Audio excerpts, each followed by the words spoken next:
When Mina's cruel ex shouted, "Look at your belly," in front of strangers, he shattered the one secret keeping her alive, and he had no clue the father of that baby was already dead.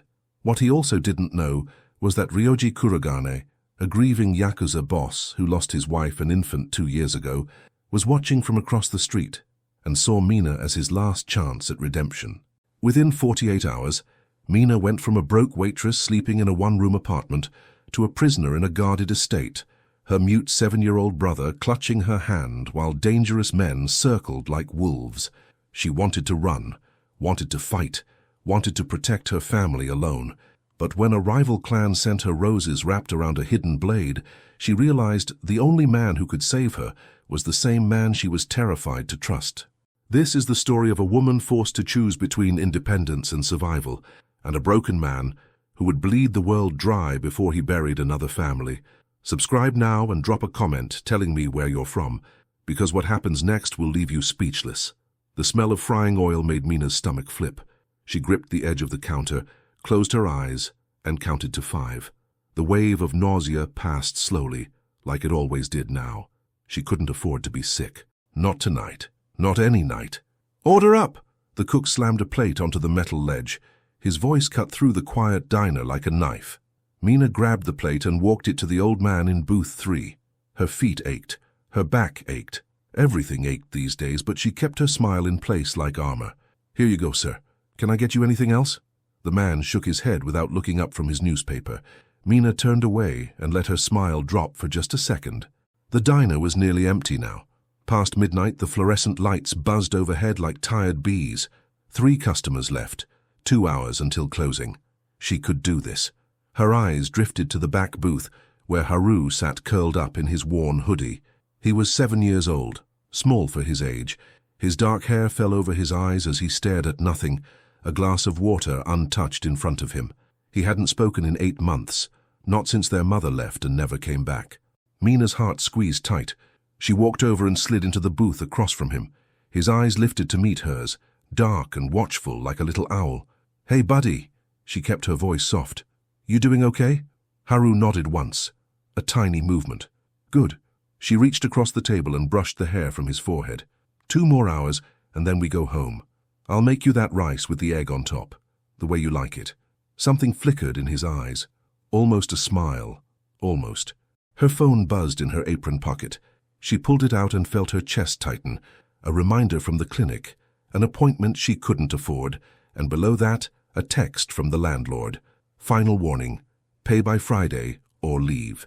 Friday was 3 days away. Mina shoved the phone back into her pocket. She stood up and touched Haru's hair again, letting her fingers linger. "I'm going to keep us safe," she whispered. "I promise." Haru's small hand reached out and grabbed her sleeve, just for a second. Then he let go. The last customers finally left at 1:30.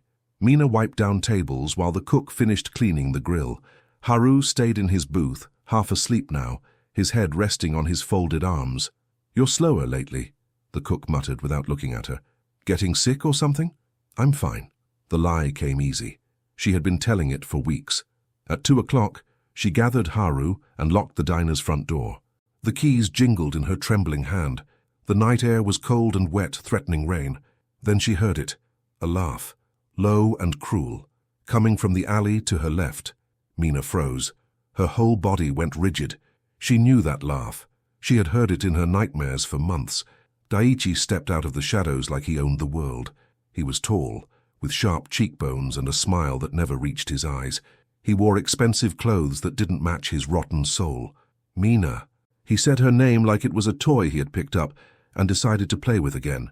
"Look at you, working the late shift like a good little girl." Haru pressed himself against Mina's leg. She felt his small fingers dig into her sleeve. "Leave us alone, Daiichi." Her voice came out steadier than she felt. "We have nothing to say to each other." "Oh, I disagree." He stepped closer.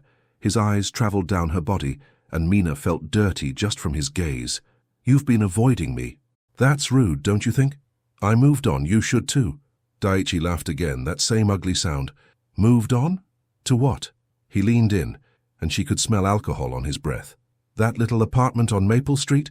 The one with the broken lock?" Mina's blood went cold. He had been watching her, tracking her, knowing where she lived. She shifted her body to block Haru completely. Her hand found his shoulder and squeezed. "I'm leaving now," she said. "Don't follow us." She tried to walk around him. He stepped into her path. "Wait." His voice turned sharp. He was enjoying this. "You look different, Mina. Softer, rounder." His eyes dropped to her midsection and stayed there. "You've put on weight." Mina's heart slammed against her ribs. "No, please, no." A couple walked out of the bar across the street. They glanced over at the scene. Daiichi noticed them too, and his smile grew wider, more dangerous. He raised his voice, loud enough for everyone to hear. "Look at your belly." He pointed right at her stomach, laughing. "Oh, Mina, who did you trap this time? Some poor fool who believed your sweet little act?" The words hit her like a slap. Mina's hand flew to her stomach on instinct, covering the small swell she had been hiding under loose shirts for weeks. Her cheeks burned with shame and rage. Haru made a small sound behind her, almost a gasp, then silence. "Stop it!" Mina hissed. Her eyes stung. "Just stop." "Why, it's the truth, isn't it?" Daiichi was enjoying her pain. He always had. Desperate little Mina spreading her legs for anyone who... A car door opened. The sound was quiet, but somehow it cut through everything. Mina looked up and saw a black car parked across the street. She hadn't noticed it pull up, hadn't heard the engine. Men in dark suits stepped out. 2 of them, then 3. They moved without rushing, like they had all the time in the world. And then the last one emerged. He was tall, broad shoulders, black hair combed back from a face that could have been carved from stone. He wore a dark suit that fit him like a second skin. And when he stepped into the streetlight, Mina saw his eyes. Cold, empty, dangerous. But when his gaze landed on her hand pressed over her belly, something shifted in those eyes. Something cracked open, just for a second, like he was seeing a wound reopen. Daiichi's grin faltered. He took a step back. "Who the hell are you?" His voice cracked. The man walked forward. Each step was controlled, precise. He stopped close enough that Mina could smell him, clean smoke and winter cologne. He didn't look at Daiichi, not at first. He looked only at Mina, and she felt pinned in place by that gaze. Then he spoke. His voice was low and calm, but it carried weight like a stone, dropping into still water. "Touch her again," he said to Daiichi, "and you will lose the hand you used." Daiichi stumbled backward. 2 suited men appeared behind him, gripping his arms firmly. No violence, no shouting, just quiet, efficient control. Mina couldn't move, couldn't breathe. The man shrugged off his coat and draped it over her shoulders in one smooth motion. The fabric was heavy and warm. It smelled like him. The gesture felt intimate, too intimate, and Mina flinched. He noticed, but he didn't apologize. 12 weeks, he said quietly, only to her. The father is dead, and now you are alone. The words punched through her like ice water. He knew everything. The pregnancy she hadn't told anyone about. The truth she had been choking on for months. "How?" Her voice broke. "How do you know that?" His jaw tightened. For a moment, she saw something human beneath the stone. Pain, maybe, or grief. "Because I know everything about you, Minasato." His eyes dropped to her belly again. "And because that child is my responsibility now." Mina jerked away from him. The coat slipped from one shoulder, but she caught it before it fell, not wanting to give up the warmth even as she refused his claim. "I don't know who you are," she snapped, "but you don't get to decide anything about my life, or my baby." She grabbed Haru's hand and started walking. Her legs shook. Her heart pounded so hard she could hear it in her ears. Behind her, she heard a car engine start. It didn't speed up. It didn't try to pass her. It just followed, matching her pace like a shadow that had decided to escort rather than chase. Mina walked faster. Haru kept up, his hand tight in hers. The rain started to fall. Cold drops hit her face, mixing with the tears she refused to let fall. She turned onto a brighter street, then another, trying to shake the feeling of being watched, of being hunted, but the car stayed with them, always 2 blocks back, never disappearing. At an intersection, a motorcycle revved too close. Its headlight swung toward them like a spotlight. Mina yanked Haru back just as the bike surged forward. For one terrible second, she thought they would be hit. Then a car slid between them and the motorcycle with perfect timing. Ryoji's car. The bike swerved and sped off into the night. The passenger door opened. The man from the diner stepped out into the rain. His suit was getting soaked, but he didn't seem to notice or care. His eyes found hers, and this time, the coldness was gone, replaced by something fierce, something protective. "I will not let history repeat itself," he said. The words sounded personal, painful. "Not again." Mina stared at him. Her knees wobbled as the adrenaline drained away. "I don't need your help," she managed. "Your apartment has been broken into." His voice was flat now, controlled. "Your savings are gone. Your landlord is evicting you in 3 days. He paused. "And the men who sent that motorcycle know where you sleep." Mina's stomach dropped. "How do you know all that?" He didn't answer. He just looked at her with those dark, unreadable eyes. Behind her, Haru tugged her sleeve. When she looked down, his face was pale with fear. His eyes begged her to make a decision. The rain fell harder, and Mina realized with a cold certainty that settled into her bones that her old life was already gone. The only question left was whether she would drown alone, or let a stranger pull her onto a ship she didn't trust. Mina reached her apartment building with Haru still clinging to her hand. The rain had soaked through Ryoji's coat, but she hadn't taken it off. She told herself it was just for warmth. The front door had a notice taped to it. Crooked, water-stained. Final warning. Vacate by Friday. She pulled it down and crumpled it in her fist. Then she saw the lock, fresh scratches around the keyhole. The metal was bent slightly, like someone had forced it open and tried to fix it afterward. Her heart started to pound. "Stay behind me," she whispered to Haru. She pushed the door open slowly. It wasn't locked. It should have been locked. Inside, the hallway was dark, silent, wrong. Mina climbed the stairs to her apartment on the 2nd floor. Each step felt like walking towards something terrible. Haru followed close, his breathing quick and shallow. Her apartment door was open. Just a crack, a thin line of darkness where there should have been safety. She pushed it open. The first thing she noticed was the cold. Someone had left the window open. Rain had gotten in, soaking the carpet near the sill. The second thing she noticed was the mess. Drawers pulled out, clothes scattered.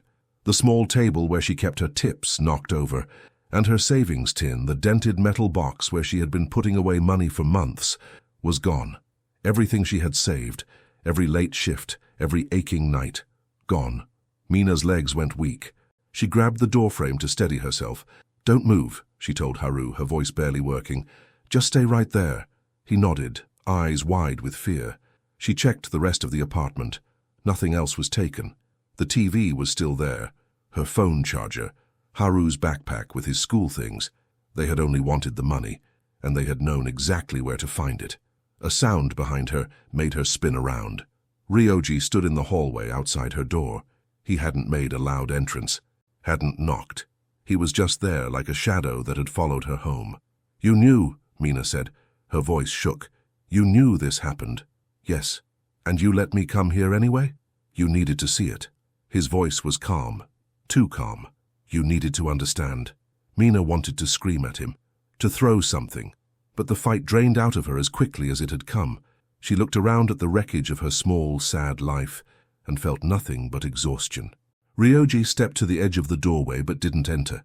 He waited, watching her with those dark eyes. "You're leaving with me tonight," he said. It wasn't a question, but somehow it wasn't a command either.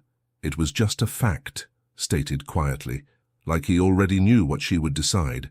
Mina looked at Haru.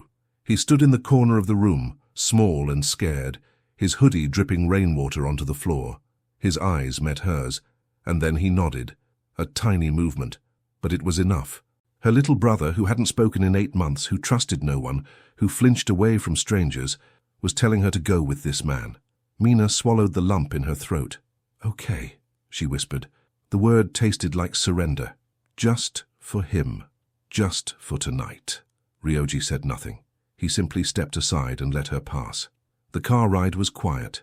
Mina sat rigid in the leather seat, Haru pressed against her side. Ryoji sat across from them, his posture perfect, his hands still. Every few minutes his gaze would drift to her belly, like he was checking to make sure it was still there. Mina stared out the window and watched the city blur past. Streetlights, closed shops, the occasional person walking alone in the rain. They drove for 20 minutes before the car slowed and turned onto a private road. Trees lined both sides, their branches heavy with rain. Then the trees parted, and Mina saw the gate, tall, iron, guarded by men in dark suits who stepped aside without a word as the car passed through. Beyond the gate was a house. No, not a house, an estate. Traditional Japanese architecture mixed with modern touches, beautiful in a cold way, the kind of place where consent could disappear behind politeness. Mina's stomach tightened. The car stopped at the front entrance. A woman was already waiting there, standing under the covered porch. She was older, maybe early 60s, with silver-streaked hair pulled back in a neat bun. Her face was calm and unreadable. "This is Aya," Ryoji said as they stepped out of the car. "She manages the household." Aya bowed slightly, then turned her attention to Haru. Without a word, she produced a thick blanket and draped it around his small shoulders. Her movements were gentle, practiced, like she had done this before. Haru looked up at her with wary eyes, but didn't pull away. Mina watched the exchange, something loosening in her chest. Just a little. They entered the house. The floors were polished wood. The air smelled like sandalwood and something floral. Everything was clean and quiet and expensive. And then Mina saw the shrine. It was in a small alcove off the main hallway. A wooden shelf with a framed photograph at the center. A young woman with kind eyes and a gentle smile. Beautiful, dead. Beneath the photograph was a small charm. The kind people hung on baby cribs for protection. Mina stopped walking. The grief in that small space was thick enough to touch. It hung in the air like smoke, filling her lungs, making it hard to breathe. She heard Ryoji's footsteps stop behind her. "Her name was Yuki," he said quietly. His voice had changed, just a fraction, like pain breaking through ice. "She died 2 years ago. The baby didn't survive either." Mina turned to look at him. His face was the same stone mask as before, but his eyes were different now, haunted. "I'm sorry," she whispered, and she meant it. He nodded once, then his jaw tightened and the mask slid back into place. "I've already buried a family once," he said. His voice was low, final. "I will not bury another." The words hit Mina like a wave. She understood now why he had found her, why he was protecting her. She was his second chance, his redemption, and that terrified her more than anything. Morning came too fast. Mina woke in the guest room with Haru curled beside her. She hadn't changed out of her clothes, hadn't even taken off her shoes. She had just collapsed onto the bed and fallen into a dreamless sleep. Now sunlight streamed through the window, and the silence felt expensive and unnatural compared to the traffic outside her old apartment. A knock at the door made her sit up. Aya entered carrying a tray. Breakfast. And beside the plate of food, a small bottle of prenatal vitamins. "The clinic can see you today," Aya said. Her voice was calm. "If you agree." Mina bristled. "I don't need anyone to manage my life." Aya didn't argue. She simply set down the tray and waited. Haru stirred beside Mina. He sat up slowly, rubbing his eyes, then looked at the food. After a moment, he reached for a piece of toast and began eating. Aya watched him with something soft in her eyes. Then she turned back to Mina. "Ryoji is waiting to speak with you," she said. "When you're ready." Mina wanted to refuse, wanted to demand her phone back and walk out the door and pretend none of this was happening. But Haru was eating more than he had in weeks, and the vitamins on the tray were the same brand her doctor had recommended, the ones she couldn't afford. She stood up. "Fine, let's get this over with." The sitting room had paper screens and a low table. Ryoji sat on one side, and behind him stood another man, tall, sharp-eyed, with the look of someone who noticed everything and trusted nothing. "This is Kenji," Ryoji said. "He handles my security." Kenji nodded but didn't speak. Mina sat across from Ryoji and crossed her arms. "I have rules." Ryoji's expression didn't change. "Tell me." "No ownership language. I'm not your property. I'm not your prize." She kept her voice steady even though her heart raced. "No threats. No control over my body or my choices. Haru stays with me at all times, and I choose my own medical care." Ryoji listened without interrupting. When she finished, he nodded once. "Agreed." Mina blinked. She had expected bargaining, arguments, manipulation. "That's it? You asked for respect, I'm giving it." He paused. "A car can take you to the clinic and to your job afterward. If you want to work, I won't stop you." The lack of resistance unsettled her more than fighting would have. She didn't know how to trust someone who gave in so easily. A movement outside the window caught her eye. Haru was standing in the garden, watching a suited guard gently pick up a stray cat, and carry it toward a sunny spot instead of chasing it away. Something small shifted in Mina's chest. "Fine," she said finally. "The clinic. Just for the baby." Ryoji nodded. As Mina stood to leave, she glanced out the window again and saw another car parked down the street, beyond the estate gates. Watching, waiting. Her blood ran cold. The clinic was crowded and loud. Haru sat beside Mina in the waiting room, his shoulders hunching as the noise pressed in on him. Two women nearby whispered about Kurogane, and Mina's chest tightened when she heard fear in their voices. Haru started to spiral. His breathing quickened. His hands curled into fists. Mina stood quickly. "Let's get some air." She led him outside, expecting to find quiet emptiness. Instead, she found Ryoji. He was already there, standing near the clinic entrance like he had known they would need to escape. In his hand was a small paper crane, folded perfectly. He held it out to Haru without speaking. Haru stared at it for a long moment.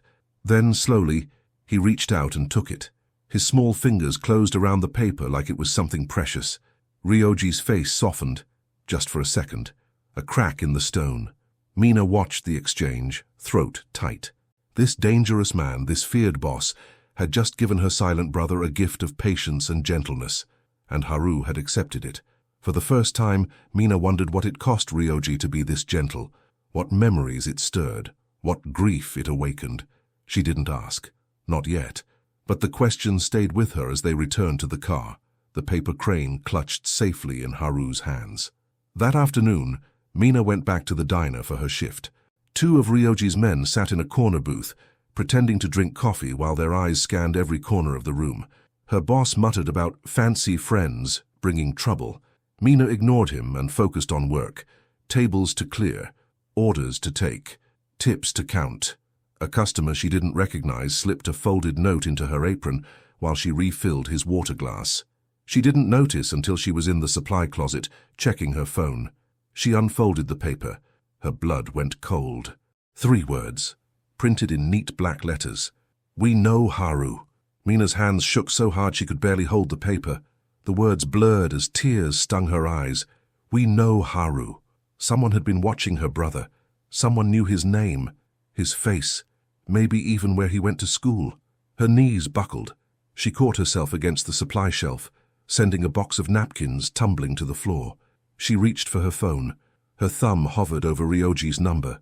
Pride screamed at her to handle this alone, to not need him, to prove she could protect her family without some dangerous stranger controlling her life. But fear was louder. She pressed the call button. He answered on the first ring, like he had been waiting.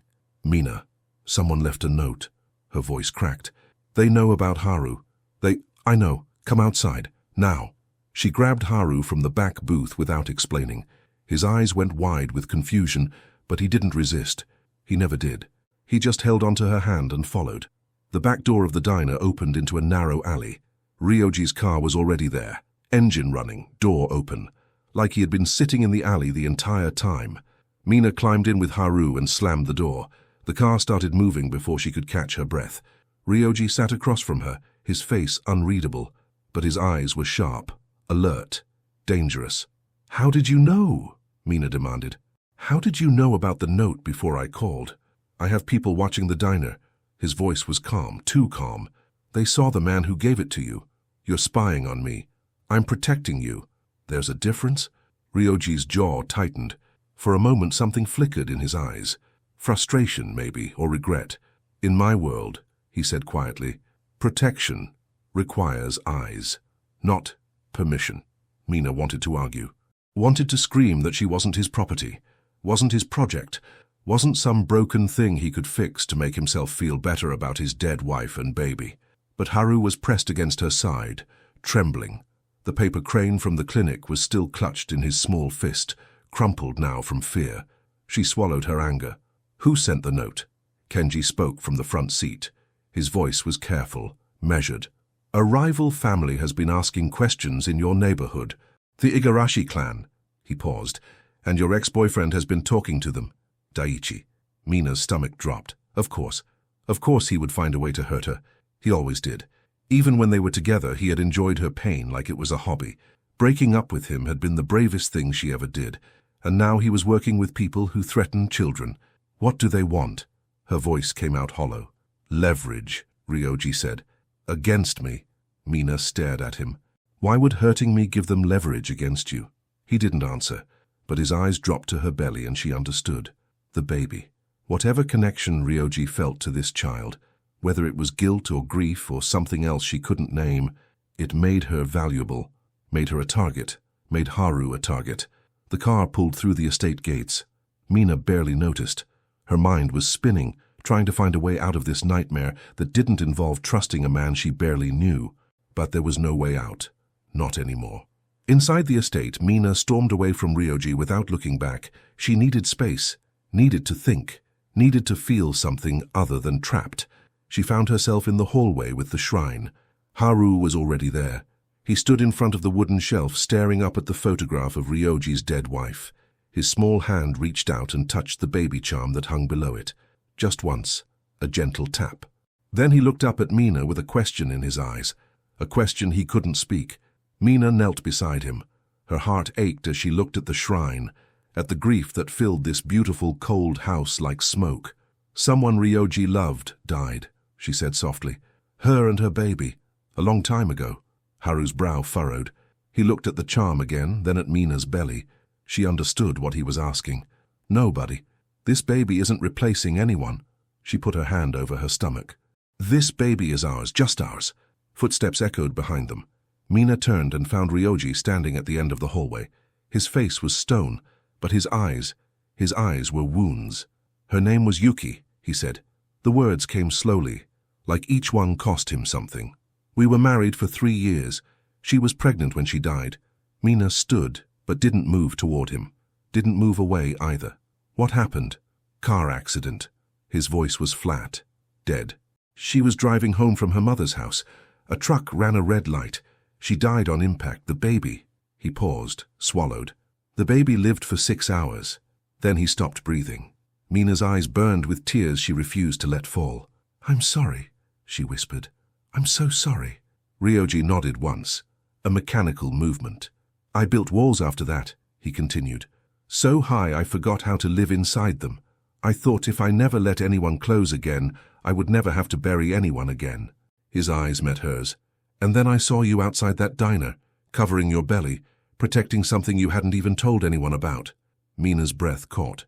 You reminded me of her, he said quietly. Of the woman I couldn't save? Something cracked open in Mina's chest. Compassion she didn't want to feel. Understanding she didn't want to have. But with it came anger too, sharp and protective. My baby is not a replacement, she said firmly. I won't let you use this child as a bandage for your grief. That's not fair to anyone. The words landed like a slap. Ryoji absorbed them without flinching. You're right, he said. It's not. Mina waited for him to defend himself, to argue, to try to convince her that his intentions were pure. He didn't. He simply turned and walked away, disappearing into the shadows of the house. That night, Mina couldn't sleep. She lay in the guest room bed, staring at the ceiling, listening to Haru's soft breathing beside her. Her mind kept circling back to Ryoji's story, his pain, the baby who had lived for 6 hours before slipping away. She understood grief, she understood loss, but she couldn't let sympathy cloud her judgment. This man was dangerous, powerful, used to controlling everything around him. And no matter how gentle he was with Haru, no matter how respectful he seemed with her, Mina couldn't forget what he was. A crime boss, a killer, a man with enemies who would hurt children to get to him. Around midnight, she heard a sound outside her door. Soft, almost silent. She got up carefully, trying not to wake Haru, and crept to the door. When she opened it, she found Ryoji sitting on the floor in the hallway. His back was against the wall. His eyes were closed. His suit jacket was gone and his sleeves were rolled up, revealing forearms marked with faint scars she hadn't noticed before. He wasn't sleeping, just sitting there, keeping watch. What are you doing? Mina whispered. His eyes opened. Making sure no one comes near this door. You could have sent a guard. I could have. He didn't elaborate. Mina stared at him for a long moment. This feared boss, this cold and dangerous man, was sleeping on the floor outside her room like a guard dog. Not demanding forgiveness, not asking for anything in return, just present. She closed the door without saying goodnight. But something had shifted inside her, something small and terrifying. She was starting to trust him. The next morning, Mina insisted on walking Haru toward his school. She needed to feel normal even for an hour, needed to pretend her life hadn't been shattered into pieces. Kenji and a guard followed at a distance. Mina pretended not to notice them. The school was only a few blocks from the estate. Safe streets, quiet neighborhood. Nothing should have gone wrong. But near the corner, Daichi appeared. He stepped out from behind a parked car like he had been waiting. His hands were raised in fake peace. His smile was poison. "Mina," his voice dripped with false sweetness. "You look different. Rested. Must be nice having a rich boyfriend pay your bills." Mina pulled Haru behind her. "Stay away from us. Relax. I just want to talk." Daichi's eyes slid to Haru, and something ugly flickered in them. Cute kid. Small for his age, though. Bet he'd fit right in the trunk of a car. Mina's blood turned to ice. "Children disappear every day in this city," Daichi continued softly. "Accidents happen. Babysitters get distracted. Schools lose track of kids during fire drills." He shrugged. "Just something to think about." Mina couldn't breathe, couldn't think, could only feel the primal terror of a mother protecting her young. She looked over Daichi's shoulder and locked eyes with Kenji. The guard's hand moved to his earpiece. His lips barely moved as he spoke into it. Daichi's smile widened. "What's wrong, Mina?" "Cat got your tongue." Tires screeched. A black car came around the corner fast, stopping just feet away. The door opened before the engine died, and Ryoji stepped out. He didn't run, didn't shout. He simply walked toward Daichi with the calm of a predator who knew his prey had nowhere to go. Daichi's smile flickered, died. "Wait," he stammered. "I was just—" Ryoji moved. One precise strike. So fast, Mina almost missed it. Daichi crumpled to his knees, gasping, hands clutching his stomach. No scene, no blood, no chaos. Just quiet, efficient violence that ended as quickly as it began. Ryoji turned to Mina. His voice was calm, but his eyes burned. "You're moving to the estate full-time. No more commuting. No more predictable routes." Mina opened her mouth to argue, but then she felt Haru press his forehead against her hip. His small body shook with silent sobs. His hands gripped her shirt so tight his knuckles went white. He was terrified, and he was begging her, without words, to make it stop. Mina looked at Ryoji, at Daichi groaning on the ground, at Kenji already calling for backup. Then she looked at Haru. "Okay," she whispered. The word tasted like defeat. "Okay." The car doors closed around them, and as the estate gates loomed ahead, Mina realized her old life was truly gone now. There was no going back. The estate felt like a beautiful prison. Mina paced the guest room while Haru sat on the bed, folding paper cranes one after another. His small hands moved with careful precision, creating a little army of paper birds that lined up along the pillow. She couldn't eat, couldn't sleep, couldn't stop thinking about Daichi's threat, about the men who knew Haru's name, about the walls closing in around her life. A knock at the door made her jump. Aya entered with a tray of tea and something else, a small brass key. "This locks your door from the inside," Aya said quietly. "No one can enter without your permission, not even Ryoji." Mina took the key. It was warm in her palm. Such a small thing, but it meant something. "Thank you," she whispered. Aya nodded and left without another word. That afternoon, Mina found Ryoji in a private room at the back of the house. He was standing by the window, looking out at the garden, his hands clasped behind his back. "Are you planning to keep me here forever?" Mina asked. Her voice came out sharper than she intended. "Like some kind of secret?" Ryoji turned to face her. His expression was calm, but something flickered beneath the surface. "I'm planning to keep you alive," he said. "There's a difference." "Is there?" Mina stepped closer. Her heart pounded, but she refused to back down. "Because from where I'm standing it looks the same. You make decisions. I follow them. That's not protection. That's control." Ryoji was quiet for a moment. When he spoke again, his voice was softer. "You're right that I can't offer you freedom from risk. The danger is real. It won't disappear because you want it to." He paused. "But I can offer you choices. Real ones. Not commands dressed up as options." Mina studied his face, searching for lies. She found only exhaustion, and something else, something that looked almost like longing. She felt it too. The pull toward him. The attraction she didn't want and couldn't explain. He was cold and dangerous and powerful. But beneath all that armor was a man who had lost everything and was terrified of losing again. She understood that fear. She lived with it every day. Mina stepped closer, testing him. Ryoji stepped back. The movement was small but deliberate. He was forcing himself not to take what wasn't offered, respecting her space even when she invaded his. Something shifted in Mina's chest, a crack in the wall she had built around her heart. She turned and walked away before she could say something she would regret. Back in her room, Mina checked her phone and felt her blood run cold. A text from an unknown number. No words, just a photo. It showed her leaving the diner 2 days ago, taken from across the street, proof that someone was watching even beyond Ryoji's walls. She stared at the image until her eyes burned. Nowhere was safe. Not anymore. The next evening, something small changed. Aya showed Mina where things were in the kitchen. Pots, pans, rice cooker, simple ingredients. Mina made Haru his favorite meal, rice with a fried egg on top, the yolk still runny, just the way he liked it. The kitchen filled with warm smells, and for a few minutes she felt almost normal. Haru ate more than he had in days. His shoulders relaxed, his eyes brightened. When he finished, he picked up one of his paper cranes and walked to the dining table. Ryoji's seat was empty, but Haru placed the crane there anyway, right in the center of the placemat. Then he walked back to Mina and sat down like nothing had happened. Minutes later, Ryoji entered the room. He stopped when he saw the crane. His whole body went still. Slowly he walked to the table and sat down. His hands stayed flat on his thighs like he was afraid to move. Then he looked at Haru and bowed his head slightly. "Thank you," he said quietly. Haru didn't speak, but he nodded once, a tiny movement that meant everything.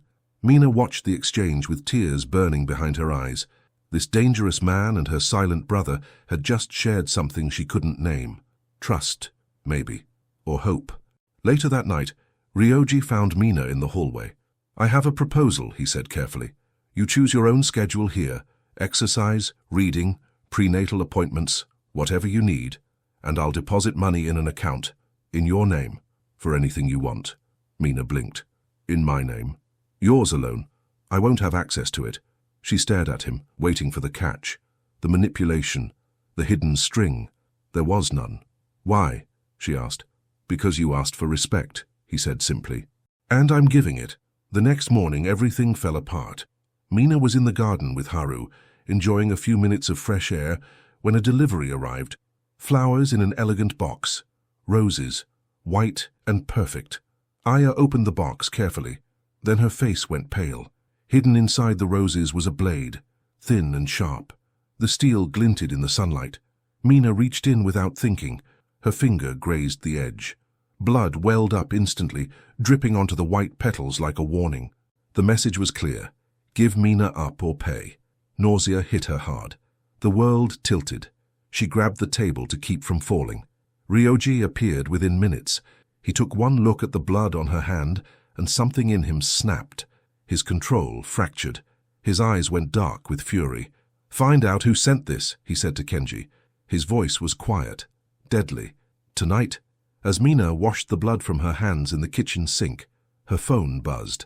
Daiichi's name on the screen. One text, 4 words. "Come alone or the kid pays." Mina's knees nearly buckled. She couldn't tell anyone, couldn't risk Haru's safety, couldn't trust that Ryoji's men would get there in time. So she made a decision that felt like jumping off a cliff. She tried to slip out during a guard rotation. If she could just talk to Daiichi, reason with him somehow, maybe she could end this. Maybe she could protect Haru without dragging everyone else into danger. Kenji caught her at the side gate. "Where are you going?" His voice was calm but sharp. "Let me go." Mina's voice shook. "Please, I can fix this. If I just talk to him." "You're being used as a lever." Ryoji's voice came from behind her. He had appeared without sound, like a ghost. "They want you to come alone, that's the whole point. But Haru, I will not let you sacrifice yourself." His voice broke on the last word. Just barely. "Not for them. Not for anyone." Before Mina could respond, the world exploded. A van crashed through a secondary barrier. The metal shrieked as it tore through the fence. Masked men poured out, 3 of them, moving fast. Mina screamed as someone grabbed her arm. She twisted to protect her belly, feeling hands drag her backward. The van door was open, waiting, Behind her she heard the worst sound of her life. Haru screamed. Not a word, just a raw, broken sound of terror that cut through everything. Then the van door slammed shut, and darkness swallowed her whole. Inside the van, Mina forced herself to breathe. 1, 2, 3, 4, 5. Her hands pressed against her belly. The baby kicked. Once, twice, and she almost sobbed with relief. Still alive. Both of them. Still alive. Daichi sat across from her, sweating and smug, but he kept checking his phone like he was waiting for instructions from someone else. He wasn't in charge. He was just a pawn. Mina's mind sharpened through the fear. She needed information. Needed to know who was really behind this. "You think you're so smart," she said, keeping her voice steady. "Working with dangerous people, but they're using you, Daichi, just like you used me." His face twisted. "Shut up. Who's giving the orders? Because it's not you." She forced a cold laugh. "You're not smart enough to plan something like this." The insult landed. Daichi's pride won over his caution. "Shinobu Igarashi knows what he's doing," Daichi snapped. "He's going to destroy Kurogane. And when he does, I'll get everything I deserve." Shinobu Igarashi. The name burned into Mina's memory. She reached for the hairpin hidden in her hair. Slowly, carefully, she began working at the zip tie around her wrists. Outside, tires screeched. The van jolted hard, then slowed, and then she heard it. Ryoji's voice, calm, close, terrifyingly certain. "Open the door. Now." The van door ripped open. Mina didn't see much of what happened next. Just flashes, the crack of gunfire, the smell of smoke, bodies hitting pavement. And then Ryoji was there, filling the doorway, blocking the chaos with his body like a shield. "Mina!" His voice cracked. "Are you hurt?" She shook her head. Tears streamed down her face. He reached for her, then stopped, waited. She nodded. Only then did he touch her. His hand cupped the back of her head gently, briefly. Then it moved to hover near her belly. Mina caught his wrist and placed his hand there herself. The baby kicked. Something shattered in Ryoji's eyes. Something that had been frozen for years finally broke free. Kenji dragged Daichi away. The fight was over, but Mina barely noticed, because Ryoji was bleeding, a gash on his side. Shallow but real, blood soaking through his white shirt. "You're hurt," Mina gasped. "It's nothing. Sit down." She pressed her scarf to the wound, her hands shaking but firm. "Sit down right now." For once, he obeyed. Back at the estate, Mina cleaned his wound in the infirmary room. Her hands were gentle but determined. Haru watched from the doorway, clutching a crumpled paper crane. "You can't do this," Mina said, her voice trembling with anger. "You can't martyr yourself to earn love. I need you alive, not legendary." Ryoji looked at her. His face was pale. His eyes were soft. "I thought I only deserved loss," he said quietly. "Protecting you feels like defying fate." Mina's heart cracked open. "I'm staying," she whispered. "Not as property, not as a prize, as an equal, building a family with clear rules." Ryoji's hand found hers.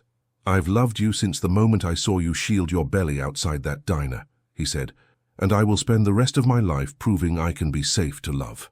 Haru crossed the room. He placed the crumpled crane on Ryoji's blanket. Then, slowly, he slid his small fingers into Ryoji's hand. First contact. First trust. Mina watched through tears as her brother finally let someone in. Months later, on a bright morning, Mina stood in the small cottage on the estate grounds. The nursery was simple and warm, not extravagant, just right. In her arms, a newborn cried softly. Haru sat nearby. He looked up at Mina and spoke, halting but real. Is the baby hungry?" Mina's eyes filled with tears. "Yes, buddy, she is." Ryoji entered carrying a grocery bag like an ordinary man. He stopped in the doorway, watching Mina and the children like he was afraid to blink. She reached for his hand and placed it on the baby's tiny back. Ryoji bowed his head. Grief and gratitude mingled on his face, and finally, he exhaled, like a man allowed to live. That evening, Mina watched Ryoji and Haru fold paper cranes together at the table. 3 lives stitched into one. She looked down at the baby in her arms and whispered her name, Yuki, and the house answered with peace.